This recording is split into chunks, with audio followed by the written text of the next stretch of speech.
Hello, everyone, and welcome back to another episode of Quick Talk. I am your host Farhan Ahmed as usual. और बहुत बहुत मुबारक हो जनाब, पाकिस्तान ने Australia में ओडीआई सीरीज हरा दी है। 2-1 से पाकिस्तान सीरीज जीत चुका है। जितने भी देख रहे हैं ना लोग, सबको बहुत बहुत मुबारक हो यार। हम कितने टाइम से सफ़र कर रहे थे as cricket fans. Pakistan cricket के तो मतलब जब हम फैन हो जाते हैं ना, तो फिर इसका मतलब ये होता है कि आप एक तरफ वो अपना ब्लड प्रेशर चेक करने वाला इंस्ट्रूमेंट रख लें, ठीक है, और फिर दूसरी तरफ आप अपनी नींद की गोलियां भी रख लें, क्योंकि कोई पता नहीं किस टाइम पे क्या करना पड़ जाए। और ये क्रिकेट जो है ना, हमें बहुत ज़्यादा रुला रही थी बड़े अरसे से। बहुत टाइम गुजर गया था, कुछ खुशियां नहीं थी मिली। ये जो टीम थी ये बहुत नीचे जा रही थी, और हम तप गए हुए थे यार एज फैंस। हमें ये था कि यार रिजल्ट्स नहीं आ रहे, सैक करना पड़ता है लोगों को, करो चेंज करने पड़ते हैं प्लेयर्स, वो करो जो भी करना है करो, लेकिन हमें रिजल्ट्स चाहिए। और हमारे पास एक क्लियर रोड मैप होना चाहिए, हमारे गेम प्लान होना चाहिए कि हमने आगे चल के किस तरह से क्रिकेट खेलनी है। और देखो हुआ ही क्या है कि पाकिस्तान ने वाकई कुछ चेंजेस किए हैं, और वाकई अब पता लग रहा है कि उनका रिजल्ट आ रहा है अच्छे तरीके से, पॉजिटिव वे में। देखो पहले तो हमने जीती है टेस्ट सीरीज इंग्लैंड के खिलाफ, ठीक है, वो भी हमने 2-1 किया है। पहला मैच हम हार गए और बहुत गंदा हारे, एक इनिंग से हारे। उसके बाद एक कंप्लीट टर्न अराउंड हुआ, नई सिलेक्शन कमेटी आई, सारा कुछ हुआ। फिर हमने अगले 2 टेस्ट मैचेस में अपनी स्ट्रेंथ को आजमाया। हमने कहा जी हम स्पिन फ्रेंडली विकेट्स बनाते हैं। हमने वो विकेट्स बनाई, हमने उन विकेट्स पे इंग्लैंड को थ्रैश किया 2-1 से। उसके बाद जनाब आप आ जाते हैं हम ऑस्ट्रेलिया में, तो नया वाइट बॉल कैप्टन आया मोहम्मद रिजवान। हर बंदा ये कह रहा था कि यार ओडीआई क्रिकेट के लिए तो बेस्ट है मोहम्मद रिजवान, और मैं भी यही कह रहा था।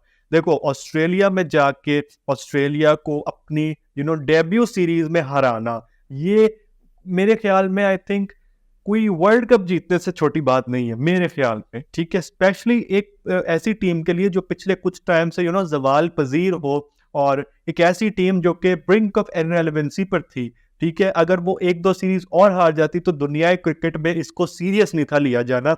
लोगों ने इनको इनका वजूद मानने से इनकार कर देना था कि यार ये किस तरह की टीम है। ये किसी टाइम पे वर्ल्ड चैंपियंस भी थे, चलो अब होंगे, अब तो नहीं है ना, अब तो ये किसी खाते में नहीं आते। लोगों ने आपको सीरियस नहीं था लेना।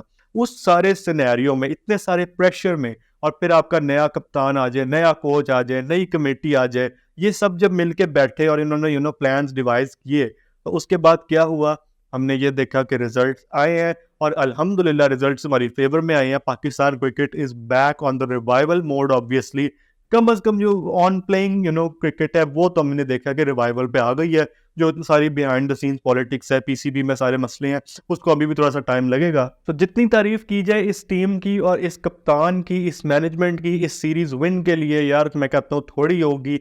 मैं अल्फाज नहीं ला सकता कि कितना खुश हूँ मैं आज कि पाकिस्तान ने ऑस्ट्रेलिया को सीरीज हरा दी। और भाई मैं देख रहा था कि लास्ट सीरीज हमने 2002 में जीती थी, ठीक है। That is before I was even born, ठीक है। तो मेरे इस दुनिया में आने से पहले इन्होंने सीरीज जीती थी, और उसके बाद से सीरीज जीती नहीं थी हुई।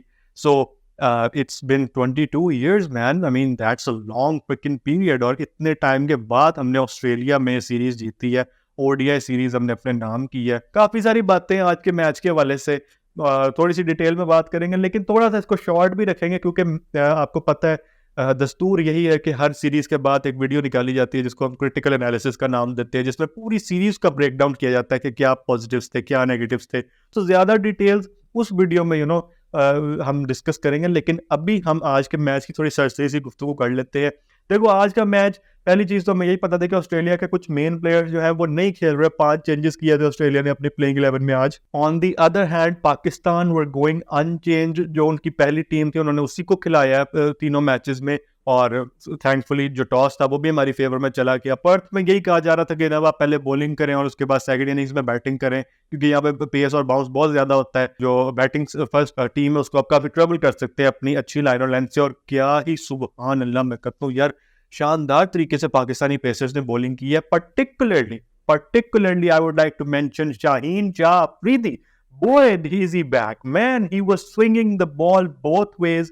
ऑस्ट्रेलियन कमेंटेटर्स, ऑस्ट्रेलियन मीडिया जो है वो उसकी एग्जांपल दिखा रहा था फ्रेम बाय फ्रेम कि किस तरह वो उस अपनी रिस्क पोजीशन को मैनेज करता है कि बॉल इधर भी जाए और इधर भी जाए। सो ऑस्ट्रेलियन जो मीडिया है वो उसको स्टडी कर रहा है, ठीक है। जो ब्रॉडकास्टिंग चैनल्स थे वो उसको बड़ा फोकस के साथ दिखा रहे थे, और जो उसका पहला स्पेल था, जो opening spell, it was fabulous, ठीक है। इतना कोई जबरदस्त बॉल उसने करवाया है ना, और इतनी इतनी उसको स्विंग मिल रही थी कि वो देख के दिल खुश हो रहा था कि यार Sheenu is back man, this is like the Sheenu of old days, this is what we have missed so much. And even though the pace isn't up there, the pace is still in mid 120s, mid 130s, that's there, but we don't really care about pace if he's generating swing like that and he's getting the new ball wickets. That's what he is known for, and if he gets the new ball wickets, then Pakistan is in the game very early on. So Shaheen Shah Afridi की जितनी तारीफ की जाए का, मैं ऊपर से यार डिटर्मिनेशन की अगर हम बात करें शाहीन की, तो डिटर्मिनेशन पे तो फिर उसकी कोई शक ही नहीं कर सकता. बंदे को गेंद लगी, उसका उल्टा जो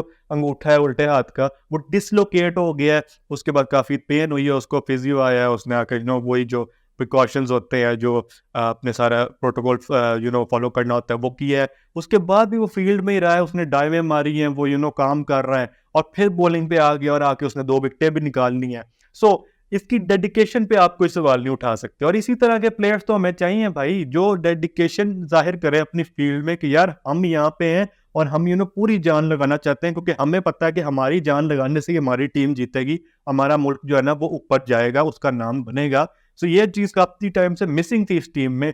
शुक्र अल्हम्दुलिल्लाह कि ये वापस आ चुकी है. इट्स बिन सो लॉन्ग कि जब हमने लास्ट टाइम एक जेल पाकिस्तान टीम देखी थी, कि यूनाइटेड एक पैशनेट पाकिस्तान टीम देखी थी, बहुत अच्छा लग रहा है. और शाहीन शाह अफरीदी की हम बात कर रहे थे, तो Shaheen Shah Afridi is absolutely wonderful in this series, and in this match he picked up 3 wickets. बंदे ने जबरदस्त किस्म की बॉलिंग की है. मैंने आपको कहा ना बीच में एक सेटबैक आया, उसको इंजरी हुई थंब की, लेकिन वो कोई ज्यादा सीरियस नहीं है, होपफुली ना ही हो, क्योंकि हमें उसकी जरूरत है. आगे भी T20 सीरीज आ रही है, उसके बाद साउथ अफ्रीका भी जाना है. तो यार वुड से कि यार शाहीन शाह अफरीदी का जो स्पेल था वो देख के बहुत ही ज्यादा मजा आया. It was the shine of all time to be honest, and love Shaheen Shah Afridi, and I hope and pray कि ये बंदा इसी तरह कंटिन्यू करता रहे, और जब एशियन कंडीशंस में वापस आए तो तब भी इसकी जो न्यू बॉल के साथ एक जबरदस्त किस्म की चीज चल रही है ना, ये जो बॉल के साथ जादूगरी कर रहा है बेसिकली, ये इसकी कंटिन्यू रहे. ये सिर्फ ऑस्ट्रेलियन कंडीशंस तक या साउथ अफ्रीकन कंडीशंस तक महदूद ना रहे, ये एरिया में भी वापस आके सारा कुछ इसी तरह करे. And that is a huge positive going into the champions trophy. By the way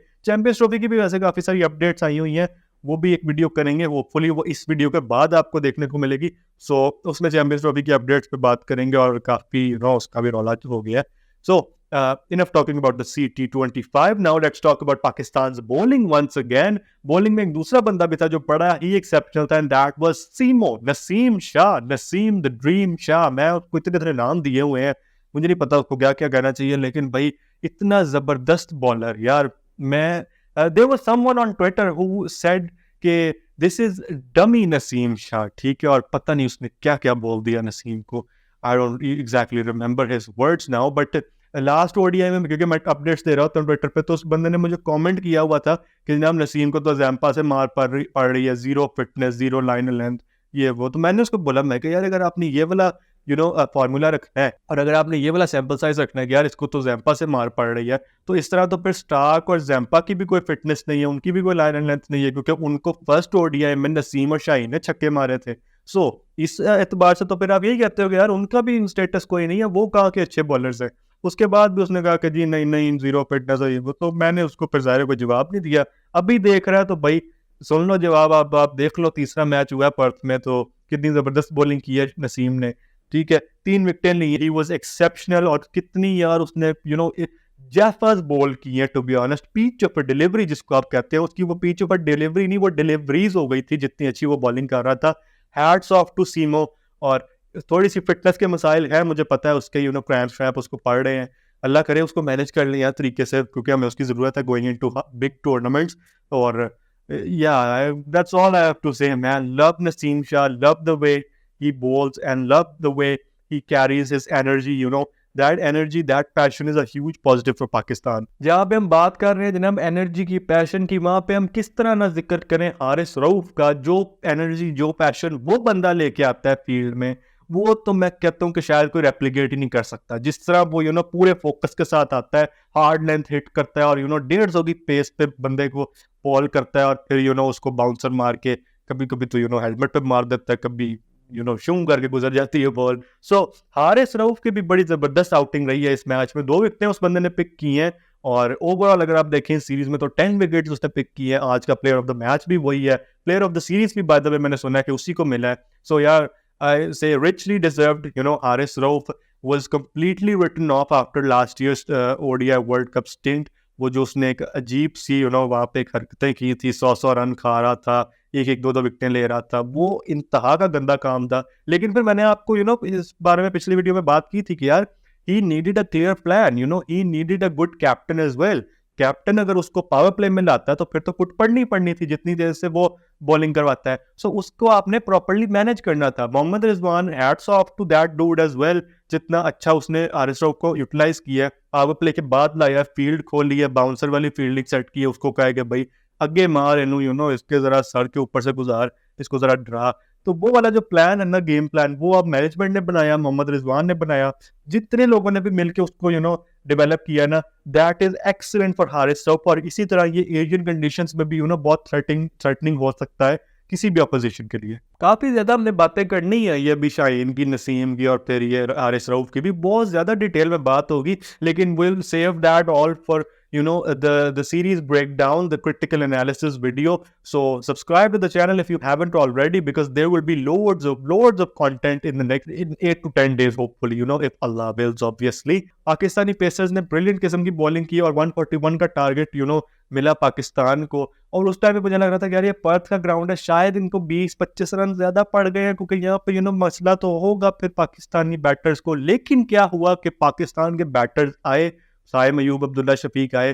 पहले 10 ओवर उन्होंने थोड़े कॉशन के साथ खेले, न्यू बॉल स्विंग हो रहा था, सीम हो रहा था, थोड़ा सा आराम से उन्होंने उसको सी ऑफ किया। बाद में क्या किया, हैंडी लगाना शुरू की। साइम और अब्दुल्ला शफीक ने अच्छे रन निकाले, अच्छी बाउंड्रीज लगाई।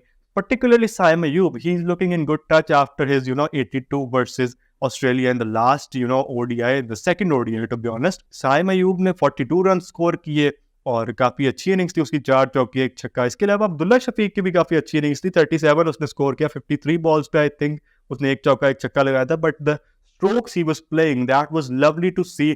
और एक और 50+ पार्टनरशिप लग गई इनकी, तो शुक्र अल्हम्दुलिल्लाह अब आए हैं। तो वो क्या कहते होते थे, देर आए दुरुस्त आए, तो वही अब्दुल्ला शफीक और साइम अयूब की ओपनिंग पार्टनरशिप पे कहना चाहिए कि देर आए दुरुस्त आए। यही हमें अपने यंगस्टर्स से उम्मीद थी। साइम और अब्दुल्ला तो फिर आउट हुए और उनके बाद कौन आया जनाब, उनके बाद आया बाबर आजम और मोहम्मद रिजवान द कैप्टन। तो बाबर आजम ने भी भाई मैं कहता हूँ 28 रन स्कोर किया उसने 30 बॉल्स पे, आई थिंक 30 ऑड डिलीवरीज पे। विनिंग शॉट भी वैसे बाबर ने मारी थी। यार मेरे ख्याल में Babar look very very clean with his hitting, ठीक है, wasn't nervous at all, he was blocking the right way, he was playing his strokes beautifully. मुझे लगा कि वो जो कैप्टनसी छोड़ी है ना, आहिस्ता आहिस्ता ये जो है ना, ये जो प्रेशर कुकर बना हुआ था उस कैप्टनसी वाले एरा में, ये आहिस्ता आहिस्ता रिलीव हो रहा है, ठीक है, रिलीव हो रहा है। और फिर आहिस्ता आहिस्ता वो अपने टच में वापस आ रहा है। और इस सीरीज में मैं कहीं पढ़ रहा था कि शायद उसकी 80 की एवरेज है, I don't know if that's true, मैं दोबारा डबल चेक करूंगा और फिर जो सीरीज ब्रेकडाउन करना है उसमें जाहिर है आगे बाबर की बात करेंगे काफी डिटेल में। लेकिन यार मैं कहता हूँ he was looking very nice, और जिस तरह उसने वो विनिंग शॉट मारा है ना, लव बाबर आजम। कैप्टन मोहम्मद रिजवान की अगर हम बात करते हैं तो उन्होंने भी 30 रन बनाए, और वो भी बंदा छक्कों में डील कर रहा था भाई, वो भी पर्थ जैसे ग्राउंड पे जहाँ पे इतनी बॉल स्विंग हो रही होती है। यार मैं कहता हूँ वो एक स्टेटमेंट कायम करना चाहता था, and I kind of wanted Mohammad Rizwan to hit the winning runs, I was like यार इस बंदे का बड़ा पार्ट है मैं जिताने में, जिस तरह की इसने कैप्टनसी की है थ्रू आउट द सीरीज, और फिर आज बैटिंग भी कर रहा है, सो इसको विनिंग रन्स लगाने चाहिए। लेकिन उसने सिंगल करके बाबर को दे दिया। I think that was done on purpose to be honest. मुझे ऐसा लगा कि शायद वो बाबर को देना चाहता था कि एक बार और दो विनिंग रन्स लगा और कॉन्फिडेंस तेरा वापस आए। और it was amazing to see just the way Babar hit the last boundary, और फिर उसके बाद जिस तरह से सेलिब्रेट किया बाबर ने और रिजवान ने, हमारे कप्तान ने, और एक पूरा जो स्टेडियम कह लो कि रप्ट हो गया था ना, that was lovely to see. And I love the crowd, to be honest, जितना अच्छा क्राउड आया है ऑस्ट्रेलिया में तीनों मैचेस में, I did not expect that much crowd. ऐसा लगा कि पाकिस्तानी फैंस का जो रेशियो था ना वो ज्यादा था in comparison to the Aussie fans. Yeah, so this was all for today. I guess बहुत ही अच्छा मैच हुआ है भाई, शुक्र अल्हम्दुलिल्लाह, अगेन हम जीत गए हैं, हमने सीरीज जीत ली यार। What a start to Mohammad Rizwan's captaincy career, winning your debut ODI series in Australia, creating history in Australia by the way after 22 long years man। काफी लोगों को तो मेरा ख्याल है कि आस ही खत्म हो गई होगी इस टीम से, और उम्मीद ही खत्म हो चुकी होगी कि ये कुछ कर भी सकते हैं या ऑस्ट्रेलिया में जाके कुछ कर सकते हैं, डोमिनेट कर सकते हैं। Mohammad Rizwan has given us a ray of hope कि नो ब्रो, मैं यहाँ पे हूँ और जब तक मैं यहाँ पे हूँ ना, मैं अपनी कैप्टनसी और अपने ऑन फील्ड डिसीजंस के साथ इस टीम को उठाए रख सकता हूँ। So lovely to see Mohammad Rizwan leading from the front. और मैं तो पहले भी बोला था यार, कर दो ना उसको 2027 के वर्ल्ड कप के तक कप्तान, उसके बाद देख लेना। जितने इसके अब साल रह गए हैं, 3-4 साल ही रह गए हैं, निकाल लो इससे फायदा, इसको बेहतरीन यूटिलाइज कर लो और इसको मोस्ट अपॉर्चुनिटी दे दो एज दी ओडीआई कैप्टन। और who knows, maybe next world test championship cycle इसको टेस्ट कैप्टन भी बना दो। मेरे तो ख्याल में I am still not sold on Mohammad Rizwan as the T20 captain, but that is more to do with his batting skills, to be honest, because he hasn't really changed his approach when it comes to playing modern day cricket. लेकिन उसकी जो captaincy के features है ना, उससे मुझे लगता है कि अगर वो T20 में भी लीड करेगा ना, तो वो लीड अच्छा कर लेगा। ऑन फील्ड डिसीजंस उसके अच्छे होंगे, बॉलिंग चेंजेस अच्छे होंगे। लेकिन जहाँ तक वो ब्रांड ऑफ क्रिकेट चेंज करने की बात है, वो मुझे कोई खास उससे उम्मीद नहीं है। But you never know man, अभी आ रही है आगे T20 सीरीज 3 मैचेस की ऑस्ट्रेलिया के खिलाफ ही, देखते हैं उसमें क्या करता है। Alright, so this was all for today. Video पसंद आई होगा तो यार वीडियो को लाइक कर देना, चैनल पे नया हो तो चैनल को सब्सक्राइब कर लो और बेल आइकन को भी प्रेस कर लो, क्योंकि काफी ज्यादा कंटेंट आने वाला है। तो कुछ भी मिक्स नहीं करना चाहते तो फिर भाई बेल आइकन को जरूर प्रेस करो। सोशल मीडिया पे फॉलो मस्ट है। बाकी मैं आपसे मिलूंगा नेक्स्ट वीडियो में, तब तक के लिए अपना बहुत सारा ख्याल रखना। अल्लाह हाफिज।